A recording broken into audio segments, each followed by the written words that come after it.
Hello students, आज आपण mean temperature of heat addition ही कॉन्सेप्ट समजावून घेणार आहोत. तुमच्यासमोर दोन डायग्राम्स आहेत. तुमच्या उजव्या हाताला आहे कॅर्नो सायकल, दुसऱ्या डाव्या हाताला आहे ते रँकाईन सायकल. आता कॅर्नो सायकलमध्ये हीट ॲडिशन जी होती आहे त्याला आपण म्हणू QH he heat addition 4 to 1 मध्ये होती आहे आणि हीट रिजेक्शन QL ही होती आहे 2 to 3 मध्ये. Right? So 4 to 1 heat addition, 1 to 2 will be work output, 2 to 3 is heat rejection, and there is some work input here, right? Work input from 3 to 4. Okay? So 2 to 3 is heat rejected. And you know that the Carnot cycle efficiency काय आहे? The efficiency is TH, temperature at which heat is added, minus TL upon TH. So ही याची efficiency आहे. आता आपण रँकाईन सायकलकडे बघू. रँकाईन सायकलमध्ये काय होतं, हीट ॲडिशन जी होती आहे ती कुठून होते, 4 to 1 पासून. 4 to 1, राईट. आणि तिथे पहा तुम्ही, तिथे हीट ॲडिशन ही वेगवेगळ्या टेम्परेचरला होती आहे.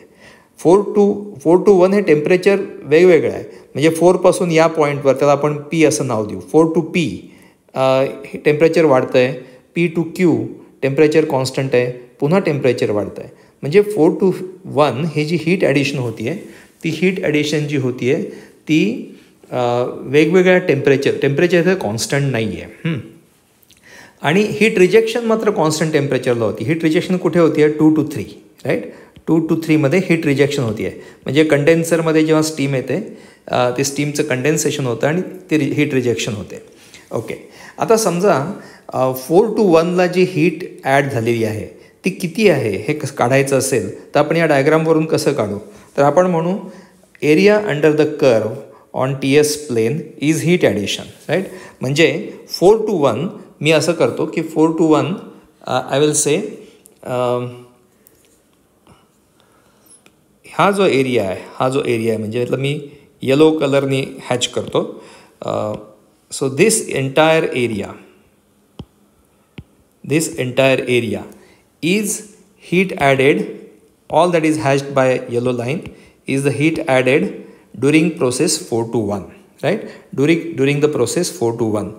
So suppose आता ही जी हीट ॲडेड आहे ती व्हेरिंग टेम्परेचरला आहे.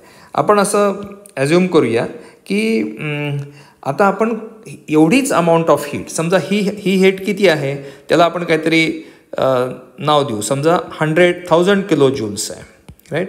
मी असंच एक जनरल फिगर घेतली, 1000 किलो जूल्स. त्याच्यापेक्षा खूप जास्त असणार पण 1000 किलो जूल्स. तर ही जी एरिया आहे ती area is equal to 1000 kilo joules. Of course area metre स्क्वेअरमध्ये सेंटीमीटर स्क्वेअरमध्ये असते पण ते युनिटमध्ये कन्वर्ट करून आपण 1000 किलो जूल्स अशी ही हीट सप्लाईड आहे. आता समजा एवढीच अमाऊंट ऑफ हीट जर आपल्याला कॉन्स्टंट टेम्परेचरला सप्लाय करायचं असेल, म्हणजे आपण हीट सप्लाय करतो आहे पण ते जे वर्किंग सबस्टन्स आहे, जे वॉटर स्टीम, ते कॉन्स्टंट टेम्परेचरला ती हीट रिसीव्ह करतायत असं जर आपण मानलं आणि ती जर डायग्राम काढली तर ती डायग्राम कशी निघेल.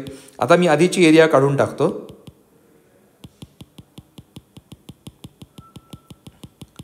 Okay. Now let's say we are saying that we want to supply the heat at constant temperature but the same amount of heat. So what will happen, so what we will do is, let's say we up to here it is heated, the water is pumped up to not at 4 up to 5 and then the heat is added. Let's say this is the heat added, okay, 5 to 6.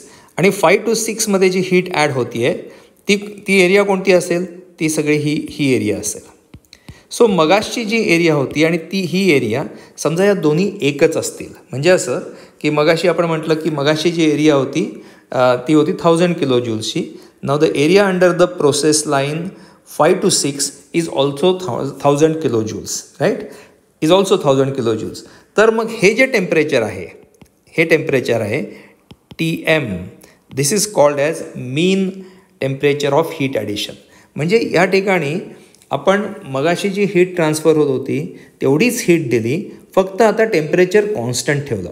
आधी काय होतं, 4 to P to Q, Q to 1 ही heat ॲडिशनचं याचं temperature त्या पाणी आणि स्टीमचं हे वेगवेगळं होतं, ते बदलत चाललेलं होतं. पण आता आपण असं एक हायपोथेटिकल थिंग आपण ॲझ्युम करूया की कॉन्स्टंट टेम्परेचर आणि अमाऊंट ऑफ हीट तेवढीच दिली आहे. तर ही जी एरिया आहे ती मगाशच्या इतकीच एरिया आहे आणि ती एरिया आहे area under the curve 5 to 6. आता समजा तुम्हाला हे काढायची आहे, area under the curve 5 to 6 काढायची आहे, तर तुम्ही कशी काढाल? हा रेक्टँगल आहे, लक्षात घ्या. हा सबंध मी लाल ह्याच्यात करतो आता मुद्दाम क्लिअर व्हायला. हा रेक्टँगल आहे आणि तर एरिया कशी काढणार आपण? Height into width, right. So area of this rectangle which is equal to heat supplied, right. I will say Q supplied is equal to TM. कारण TM का बरं? Vertical height is this is TM, right. This is TM into this. What is this? X-axis is entropy change. So TM into delta S, right? TM into delta S. What is delta S? Is, see, please note, you are moving from 5 to 6.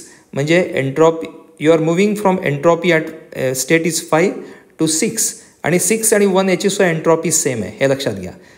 हा जो point आहे 6 आणि हा point 1 ह्याची entropy same आहे कारण ते vertical लाईनवर आहेत. तसंच entropy at 5 and entropy at 4 is also same, right? So I can write delta S as S6 minus S5, which I can write as S6 म्हणजेच S1 minus S1 minus S4. Please note, कारण 5 आणि 4 एकाच vertical लाईनवर आहेत. Okay, so this is T mean. So you can find out T mean by just taking the, now T mean, I can write this as, I'll just move the figure up. T mean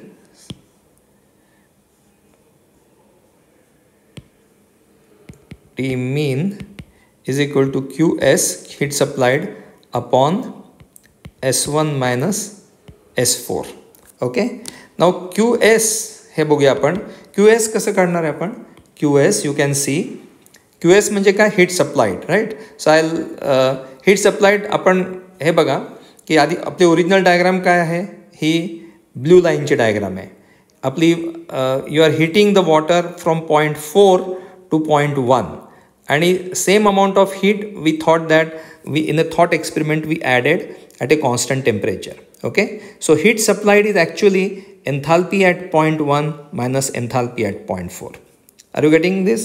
Enthalpy at point 1 minus enthalpy at point 4. So that is what is heat supplied. Okay, so please, because earlier heat supplied and the new heat supplied is same. We are in the second case we are supplying it at constant temperature, right? So this heat supplied is nothing but H1 minus H4 upon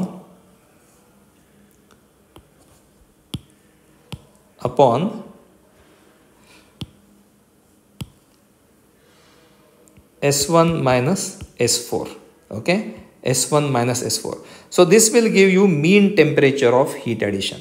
आता S1 minus S4 जे आहे ते तुम्ही कसं काढणार आहात? So please note, S1 हे जे पॉईंट कुठला आहे? हा पॉईंट आहे बघा, हा point S1 is super heated steam. So super heated स्टीमचं एंट्रॉपी कशी काढणार तुम्ही? तुम्हाला प्रेशर दिलं असेल, फायनल टेम्परेचर ऑफ स्टीम दिलेली असेल, तर तुम्ही सुपर हिटेड सेक्शनमध्ये जायचं स्टीम टेबलच्या आणि त्या प्रेशर आणि टेम्परेचर हे बघायचं. एक्स ॲक्सिसला प्रेशर, वाय ॲक्सिसला टेम्परेचर असेल, त्या टेम्परेचरच्या खालची value is entropy at S1. नंतर तुम्ही S4 कशी काढणार आहे? इथं बघा, S4 कुठला पॉईंट आहे तुमचा? हा पॉईंट आहे, सॉरी,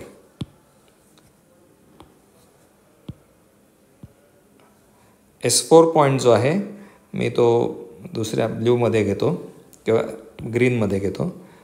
हा पॉईंट, सॉरी, व्हेरी सॉरी,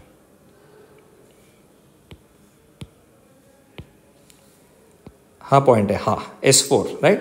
आता लक्षात घ्या, S4 आणि S3 एकाच लाईनवर आहे, म्हणजे S4 हा जो एंट्रॉपी आहे ती ही एंट्रॉपी आहे. S3ची एंट्रॉपी सुद्धा सेम असणार आहे कारण ती वर्टिकल लाईनवर आहे. आणि S3ची कंडिशन काय आहे? Saturated liquid, right. Saturated liquid, म्हणजे तुम्हाला एंट्रॉपी ऑफ सॅच्युरेटेड लिक्विड काढायची. सो S4 आणि S3 is same, so you basically want to find out entropy of saturated liquid. So S4 and S3 being same. So how do you find out? Again from steam table, go to the pressure. You are given the condenser pressure. 2 and 3 condenser pressure वर आहेत points. Condenser pressure च्या corresponding saturated liquid condition मध्ये जा आणि तिथली entropy काढाल. It will be given as SF or SL. SF or SL च्या column खाली तुम्हाला entropy मिळेल. हे काढल्यानंतर त्या इक्वेशनमध्ये तुम्ही टाका S1 मायनस S4च्या ऐवजी S1 मायनस S3 टाका. S1 is entropy of superheated steam, S3 is entropy of saturated liquid. त्यानंतर तुम्हाला टी मीन येईल. हा T mean temperature of heat addition. आता का काढतो mean temperature of heat addition? आपल्याला बघा लक्षात येईल की आपण जेव्हा कॉन्स्टंट टेम्परेचरला हीट ॲड केली आहे तेव्हा ही जी रेक्टँगल आहे, हा रेक्टँगल येतो 5, 6, 2, 3. हा रेक्टँगल तुम्हाला कॅर्नो इंजिनची आठवण करून देईल. So in a way we are converting Rankine cycle into Carnot engine. आणि उजवीकडे बघा कॅर्नो इंजिन जे काढलं आहे त्याच्यामधली एफिशियन्सी आहे TH minus TL by TH. म्हणजे इथे THची व्हॅल्यू आहे तीच आपली TM आहे, हे लक्षात घ्या तुम्ही. TM is the mean temperature of heat addition. इथे TH आहे. So if TH is more efficiency is more, if TH is less efficiency is less. कारण TL जी आहे हीट TL और या ठिकाणी आपलं इथे आपण म्हटलं आहे कंडेन्सर टेम्परेचर, ती लोअर व्हॅल्यू आहे, तिथे फार बदल करता येत नाही. But the temperature at which heat is added if you increase that means you are increasing the mean temperature of heat addition. आणि कॅर्नो सायकलवरून कळतं की that means essentially we are increasing TH. Higher the temperature of heat addition higher is the efficiency. त्यामुळे आपल्याला mean temperature of heat addition सांगतं की रँकाइन सायकलची efficiency किती आहे.